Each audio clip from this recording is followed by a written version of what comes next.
Want to know how to fix the issue almost all my friends and all your friends have been having? The issue is Fortnite not saving its settings. Don't worry, I got you. First of all, you want to press Windows plus R on your keyboard. Put the text in the description in the text bar. Then right-click on the file I clicked on and select Properties.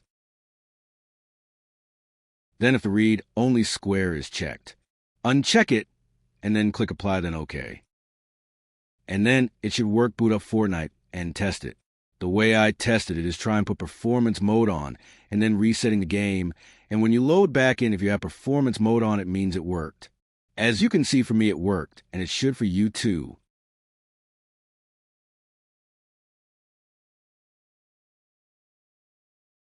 If y'all need any more help, just comment it, and I will try to post it.